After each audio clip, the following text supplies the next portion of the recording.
सुमन, सुनाई नहीं दे रहा है क्या तुझे? चल आजा जल्दी से किचन में, मेरी खाना बनाने में थोड़ी मदद करवा दे। जब देखो मोबाइल में बिजी रहती है, थोड़ा काम धाम नहीं करवाती है कि माँ का हाथ बटा दूं। हाँ मम्मी आती हूँ। क्या हुआ मम्मी, क्यों चिल्ला रही हो आप? चिल्लाऊं नहीं तो क्या करूं, सीधे मुंह तो बात तू सुनती नहीं है। चल जा जल्दी से रामलाल के यहाँ से आधा किलो पनीर लेके आ। ठीक है मम्मी, अभी जाती हूँ। आजकल के बच्चे तो जब देखो मोबाइल में ही बिजी रहते हैं, जरा सा माँ बाप की बात नहीं सुनते हैं। और एक बाप है इसका जिसको किसी चीज की टेंशन ही नहीं है। बेटी बड़ी हो गई है, ये नहीं कि उसके लिए कोई रिश्ता ढूंढे अच्छे से, बेटी की शादी करवा दे, वो नहीं सोचेगा। जब देखो इधर उधर बैठते रहते हैं। आने दो आज उन्हें घर में, आज ही मैं उनसे बात करती हूँ। क्या आपको दिखाई नहीं देता है क्या, बेटी हमारी कितनी बड़ी हो रही है, उसके लिए कोई अच्छा सा लड़का देखकर उसकी शादी करवाओ। नहीं तो आजकल के बच्चे तो मोबाइल पाते ही पता नहीं किससे किससे बात करने लगते हैं। अगर ऐसा ही कुछ ऊंच नीच हो गया ना तो हमारी ही नाक कटेगी। ये छोटी वाली बेटी तो बड़ी तेज भी है, बड़ी वाली बेटी तो सीधी थी मेरी, तो जहाँ मर्जी हुई मेरी वहाँ शादी कर दी। लेकिन ये तो किसी की नहीं सुनती है। प्रिंस की माँ कहाँ हो तुम? एक कप चाय लाना जरा मेरे लिए। रुक जाइए 5 मिनट, लाती हूँ चाय। ये लीजिए चाय। क्या हुआ प्रिंस की माँ, बड़ी गुस्से में लग रही हो, कोई बात हो गई क्या? अरे गुस्सा ना करूँ तो क्या करूँ, आप लोगों को कोई बात समझ कहाँ आती है। वो क्या गया, बताओ तो सही। अरे आप लोगों को दिखाई नहीं देता है क्या कि हमारी छोटी बेटी कितनी बड़ी हो गई है, शादी करने लायक है। लेकिन आप लोग तो उसके शादी के बारे में जरा सा नहीं सोचते हो कि कहीं अच्छा सा लड़का देखकर उसकी शादी करवा दें। एक आप हैं जो घूमने से ही फुर्सत नहीं है, और एक मेरा बेटा है जो कि नौकरी करता है, पैसे कमाने के चक्कर में ही सब कुछ भूल गया है, घर परिवार। अच्छा ये बात है। अरे तो पहले अपने बेटे की तो शादी करो, बाद में बेटी की करना, बेटी तो वैसे भी छोटी है। अरे छोटी है तो क्या हुआ, हम तो पहले बेटी की ही शादी करेंगे। बेटे का क्या है, बेटे का तो कभी भी कर सकते हैं, वो कौन सा भगा जा रहा है। आप तो ये सब बातें छोड़िए, आप जल्दी से कोई एक लड़का ढूंढिए और अपनी छोटी बेटी की शादी करवाइए। बेटे का जब मन होगा तो कर लेगा वो शादी, उसमें क्या दिक्कत है। लेकिन जवान बेटी को घर में रखना सही नहीं है। अरे आजकल का जुग जमाना कितना खराब है, कहीं यहाँ बातें करेंगी कहीं वहाँ बातें करेंगी, कल जाकर हमारी ही नाक कटेगी। देखिए अपनी बड़ी बेटी की शादी हमने कर दी थी अपने मन पसंद से, तो उसे तो कोई दिक्कत नहीं हुई। और छोटी बेटी को देखते ही हैं, पूरा दिन मोबाइल में बिजी रहती है, कॉलेज जाएगी और फिर मोबाइल में बिजी रहेगी, नहीं किसी से बात करने लगेगी तो हो गया कल्याण, हमारी तो नाक ही कट जाएगी समाज में। ठीक है, अगर तुम कह रही हो तो मैं बात करता हूँ, लेकिन मैं सोच रहा था कि छोटी बेटी की जॉब लग जाती तब उसकी शादी की बात करते। अभी वो तो बोल रही थी कॉलेज से उसका कैंपस सिलेक्शन हुआ है किसी बड़ी कंपनी में, तो हो सकता है उसकी जॉब लग जाए, अच्छी सैलरी मिले, तब उसके लिए अच्छा लड़का मिल जाएगा। अरे ये सब बातें छोड़िए, शादी के बाद वैसे ही भी कौन अपनी बहू से नौकरी करवाता है। आप तो उसके लिए लड़का ढूंढिए और शादी करवाइए। अच्छा ठीक है, जैसा तुम कहो, चलो मैं चलता हूँ नहाने। हेलो काजल बिटिया। हाँ बिटिया कैसी है तू? हेलो मम्मी, कैसी हो आप? मैं तो ठीक हूँ, तू बता। अरे मम्मी मैं बिल्कुल ठीक नहीं हूँ, आपके दामाद जी ने बहुत मारा है मुझे, आज बहुत दर्द हो रहा है माँ। वो दारू पी कर आते हैं और अगर मैं कुछ बोल देती हूँ तो वो बहुत मारते हैं मुझे। एक तो पैसे नहीं है घर में, मैं थोड़ा बहुत सिलाई का काम करती हूँ, उसी से घर परिवार चल रहा है। आखिर मैं कब तक इतना कुछ बर्दाश्त करूँगी मम्मी। आप पापा को भैया को क्यों नहीं बोलते हैं कि वो एक बार इनको समझाएं, आखिर ऐसा कब तक चलेगा। अरे बेटा तेरे पापा को टाइम ही नहीं मिलता है, और भैया को तो तू अपने जानती है, वो अपने काम में बिजी रहता है। देख बेटा तू रो मत, अरे दामाद जी तो अब तेरे पति ही है ना, तो तुझे ये तो सब कुछ संभालना पड़ेगा। लेकिन मम्मी मुझे ये सब बर्दाश्त नहीं होता है, प्लीज आप मुझे अपने पास बुला लीजिए, मैं नहीं रह सकती हूँ यहाँ, मैं रोज रोज मार नहीं खा सकती हूँ।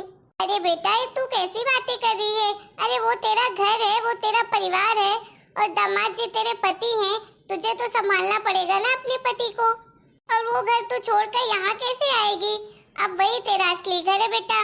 चल रखती हूँ बेटा, फिर बाद में बात करती हूँ, तेरे पापा आवाज लगा रहे हैं मुझे। अच्छा प्रिंस की माँ, कल अपनी सुमन बिटिया के लिए लड़के देखने वाले आने वाले हैं, तुमने अच्छे से तैयारी कर ली है ना? बहुत बड़े घर से रिश्ता आया है अपनी बेटी के लिए। अरे जी तैयारी तो नहीं की है, लेकिन मैं सामान की लिस्ट लिखकर आपको दे दूंगी, आप बाजार से सब कुछ लाना, ठीक है? वैसे लड़का करता क्या है? लड़का तो अभी कॉलेज में पढ़ाई कर रहा है, लेकिन खानदानी जमीन है उनकी और पैसे भी अच्छे हैं उनके घर में।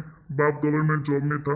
हमारी बेटी खुश रहेगी। ठीक है फिर प्रिंस के पापा, आप बुला लीजिए उन्हें घर। क्या बात चल रही है मम्मी पापा, किसे बुला रहे हैं आप लोग घर में? कोई हमारे घर में मेहमान आने वाला है क्या? हाँ सुमन बिटिया, कुछ ऐसा ही मान ले। अरे तेरे पापा ने तेरे रिश्ते की बात की है एक जगह पर, तो वो लोग कल आ रहे हैं तुझे देखने के लिए, और बहुत अच्छे घर से रिश्ता आया है तेरे लिए। उनके पास बहुत जमीन है, पैसे वाले लोग हैं। लड़का तो अभी पढ़ाई कर रहा है कॉलेज में, लेकिन बाप के पास गवर्नमेंट जॉब थी, तो पैसा खूब है उनके यहाँ। तो सुमन तू कल कॉलेज मत जाना, वो तुझे देखने आएंगे कल, ठीक है? तो अच्छे से तैयार होकर जाना उन लोगों के सामने। पर मम्मी मैं ये शादी नहीं कर सकती हूँ अभी। क्या तू शादी नहीं कर सकती है? पर क्यों? हाँ मम्मी मैं अभी शादी नहीं करना चाहती हूँ, क्योंकि आपको तो पता है ना कि अभी मेरा कैंपस सिलेक्शन हुआ है, तो अभी 1 महीने तो लग ही जाएंगे मुझे जॉब मिलने के लिए, और उसके बाद मुझे जॉब करना है, फिर बाद में शादी करूँगी। आखिर इतनी जल्दी क्या है? अरे तो बाद में जॉब कर लेना। अरे कौन अपनी बहू से जॉब करवाता है? देख सुमन, तेरी मर्जी तो नहीं चलने वाली है, शादी तो तेरी होकर ही रहेगी, समझी ना? और कल चुपचाप से तैयार हो जाना। पर मम्मी मैं शादी नहीं कर सकती हूँ, मैं एक अपने कॉलेज के लड़के से प्यार करती हूँ और मैं उसी के साथ शादी करूँगी। लेकिन अभी हम दोनों शादी नहीं करना चाहते हैं। जब वो अच्छे से जॉब करके सेटल हो जाएगा और मैं सेटल हो जाऊँगी, उसके बाद ही हम शादी करेंगे। क्या तू लड़के से प्यार करती है, उसी से शादी करेगी? अरे तेरी हिम्मत कैसे हो गई कल मुझे, तुझे शर्म नहीं आई क्या ऐसी बात कहते हुए माँ बाप के सामने? पर मम्मी इसमें शर्म वाली कौन सी बात हो गई? आप भी तो मुझसे लड़के से शादी करने के लिए ही बात कर रहे हो ना, तो मैंने अपनी पसंद बता दी जिसको मैं पसंद करती हूँ। अब इसमें क्या गलत है? तू जानती क्या है उसके बारे में? कॉलेज में मिल लिया तो सोच लिया कि हाँ बहुत अच्छा लड़का है। अरे क्या पता कैसा खानदान है उसका, कैसा लड़का है वो, तो तुझे जिंदगी भर खुश रख पाएगा। हाँ सुमन बिटिया, ऐसी कैसी बातें कर रही है? ऐसे हम किसी के साथ कैसे तेरी शादी कर देंगे?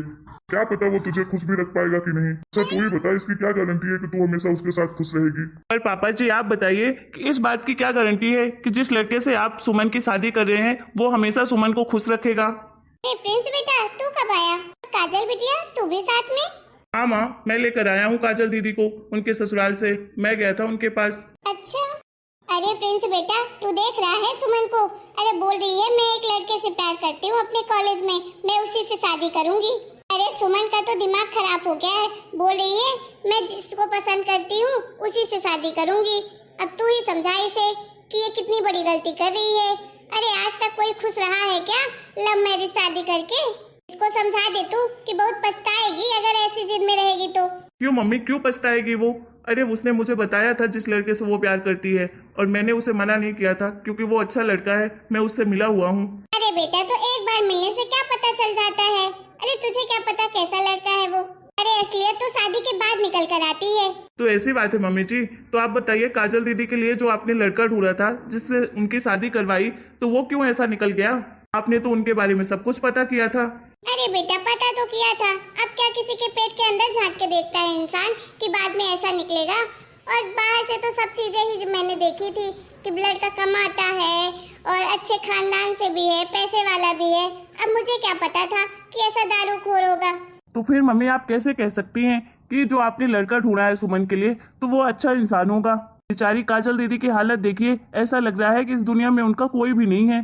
जानवरों से भी बदतर हो गई है दीदी की जिंदगी। अरे मैं इनके घर गया था तो आस पड़ोस के लोगों ने बताया कि आपके जो दामाद जी है ना, इन्हें रोज रात में मारते हैं।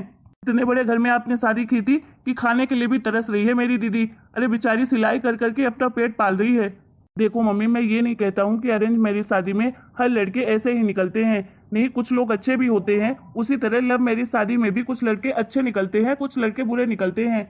अब ऐसा नहीं बोलना चाहिए कि नहीं लव मैरिज शादी करने से तो हमारी नाक ही कट जाएगी, हमारे समाज में तो बदनामी हो जाएगी। अरे किस बात की बदनामी होगी? आपकी लड़की कहीं भाग थोड़ी न रही है।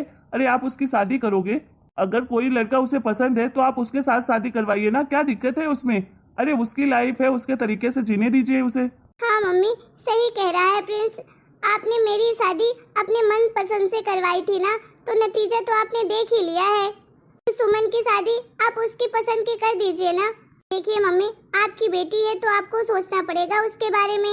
अगर आप समाज के बारे में सोचेंगी ना तो आप कभी कुछ नहीं कर पाएंगी अपने बच्चों के लिए। अरे आपकी बड़ी बेटी पर इतना अत्याचार हुआ तो क्या समाज आया कुछ करने के लिए? नहीं आया ना। यहाँ तक कि आपने भी मेरा साथ नहीं दिया। मैंने आपको कितनी बार फोन लगाया कि आप पापा जी को बोलिए, भैया को बोलिए, तो आए तो समझाया इन्हें। मैं नहीं बर्दाश्त कर पा रही हूँ, रोज मारते हैं मुझे, लेकिन आपने भी मेरा फोन उठाना बंद कर दिया, मेरा साथ देना बंद कर दिया। बस यही समाज के डर से ना। क्यों मम्मी, अगर मैं जहर खा के मर जाती या फांसी लगा के मर जाती तब तो आपको सही लगता ना, तब तो आपकी बेइज्जती नहीं होती। और मैं यहाँ आ गई तो मुझे पता है कि आपको अच्छा नहीं लग रहा होगा, लेकिन आप टेंशन मत लीजिए, मैं आपके यहाँ पर नहीं रहूँगी। मैं कहीं भी चली जाऊँगी, नौकरी करके अपना पेट पाल लूँगी मम्मी। लेकिन सुमन की जिंदगी मत बर्बाद कीजिए, उसके पसंद की शादी करवा दीजिए उसकी। हाँ मम्मी, इस बात से तो मैं भी आपसे नाराज हूँ कि दीदी के साथ 2 साल से इतना कुछ होता रहा और आपने मुझे तक नहीं बताया। अरे आप कैसी माँ है मम्मी, आपको अपनी बेटी का दुख दर्द नहीं दिखाई दिया? माफ करना काजल बेटा, मुझे इस बारे में कुछ पता नहीं था। अगर पता होता तो जरूर मैं आता, लेकिन तुझे कहीं जाने की जरूरत नहीं है बेटा। तू मेरी बेटी है और मेरे साथ मेरे घर में रहेगी। मुझे कोई परवाह नहीं है इस समाज की। माफ कर दे काजल बिटिया, मैं तो तेरी माँ कहलाने के लायक ही नहीं हूँ। मेरी बेटी इतने दर्द में थी और मैंने अपनी बेटी का साथ नहीं दिया। लेकिन बेटा क्या करूँ, मेरी सोच ही ऐसी थी। ऐसा नहीं था कि तुझे इस तरह तकलीफ में देखकर मुझे दर्द नहीं होता था, दर्द होता था बेटा। लेकिन बस समाज का सोच के मैं कुछ नहीं कर पाती थी कि अभी तो मेरी बेटी भी है, दूसरी बेटी जिसकी शादी करनी है मुझे। अगर तुझे मायके में बैठा लूंगी तो उसकी शादी कौन करेगा? लेकिन बेटा मुझे कोई परवाह नहीं है किसी की, तू तो हमारे पास ही रहना बेटा, हम कहीं नहीं जाने देंगे तुझे। सुमन बेटा, मैं तुझे किसी भी जबरदस्ती के रिश्ते में नहीं बांधूंगी। जब तेरी मर्जी होगी तब तू शादी करना और अपने मनपसंद के लड़के से करना, क्योंकि बेटा मुझे समझ आ गया है कि पूरी जिंदगी तो तुझे बितानी है, हमें थोड़ी ना बितानी है। हम तो देख लेते हैं बाहर से पैसा, धन दौलत, यही देखकर तो कर देते हैं बेटियों की शादी, लेकिन तो इंसान को देखना परखना तो हम भूल ही जाते हैं। क्या हुआ सुमन, अब तो खुश है ना? अब तो तेरी शादी तेरे मनपसंद के लड़के से ही होगी। हाँ भैया, मैं बहुत खुश हूँ। थैंक यू सो मच भैया, थैंक यू सो मच दीदी, thank you so much mummy papa. ऐसा परिवार तो हर लड़की को मिलना चाहिए। बेटा तू कुछ बोल क्यों नहीं रही है? कुछ तो बोल। तू मुझसे नाराज है क्या? माफ कर देना अपनी माँ को। नहीं मम्मी, मैं आप लोगों से नाराज नहीं हूँ। नाराज तो मैं अपनी किस्मत से हूँ कि आखिर क्यों हुआ मेरे साथ ऐसा। और मम्मी, मैं हमेशा आप लोगों के पास ही रहना चाहती हूँ, मैं उस घर में नहीं जाना चाहती। प्लीज मुझे मत भेजिएगा। नहीं नहीं बेटा, हम कभी नहीं भेजेंगे तुझे उस घर में, उस राक्षस के घर में। Thank you mummy. हेलो दोस्तों, आप लोगों को हमारा ये वीडियो कैसा लगा? अगर आपको हमारा ये वीडियो पसंद आया है तो प्लीज वीडियो को लाइक करें, शेयर करें, कमेंट करें और हमारे चैनल को सब्सक्राइब भी